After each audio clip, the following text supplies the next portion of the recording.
சென்னை பல்கலைக்கழகத்தில் துணைவேந்தர் பதவி காலியாக உள்ளதால் 50,000க்கும் மேற்பட்ட மாணவர்கள் பட்டம் பெற முடியாத நிலை உள்ளது. இதனால் மேற்படிப்புக்காக வெளிநாட்டிற்கோ மற்ற பல்கலைக்கழகங்களுக்கோ செல்ல முடியாமல் மாணவர்கள் தவித்து வருகின்றனர். சென்னை பல்கலைக்கழகத்தின் துணைவேந்தராக இருந்த பேராசிரியர் கௌரி கடந்த ஆண்டு ஓய்வு பெற்றார். துணைவேந்தரை தேர்வு செய்யும் தேடுதல் குழுவில் சிண்டிகேட் குழு தரப்பில் ஒரு பிரதிநிதி, அரசு தரப்பில் ஒரு பிரதிநிதி, ஆளுநர் தரப்பில் ஒரு பிரதிநிதி நியமிக்கப்படுவது வழக்கம். ஆனால் ஆளுநர் RN ரவி பல்கலைக்கழக மானியக் குழுவின் சார்பில் ஒருவரை நியமித்து உத்தரவு பிறப்பித்தார். இது தொடர்பான வழக்கு சென்னை உயர்நீதிமன்றத்தில் நிலுவையில் உள்ளது.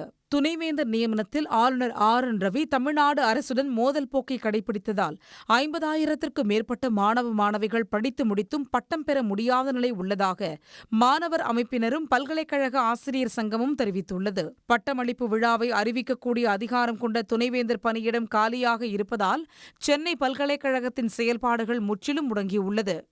அந்த யூனிவர்சிட்டிஸ்க்கு இன்ஃப்ராஸ்ட்ரக்சர் எந்த ஒரு பாலிசி மூவ் பண்ணுறனாலும் பிசியோட ஒரு ஒப்புதல்ன்றது தேவைப்படுது. ஆனால் அது கொடுக்காதனால இப்போ கான்வகேஷன் நடத்த முடியல.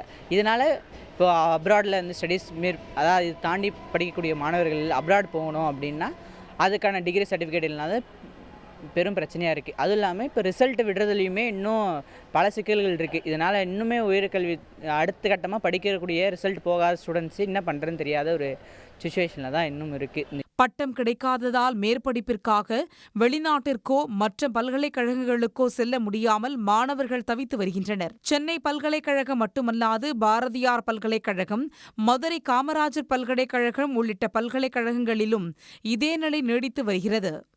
சன் செய்திகளுக்காக பிரபாகர். சன் நியூஸ் வாட்ஸ்அப் சேனலை ஃபாலோ செய்யுங்கள். QR கோடை ஸ்கேன் செய்து சன் நியூஸோடு இணைந்திருங்கள்.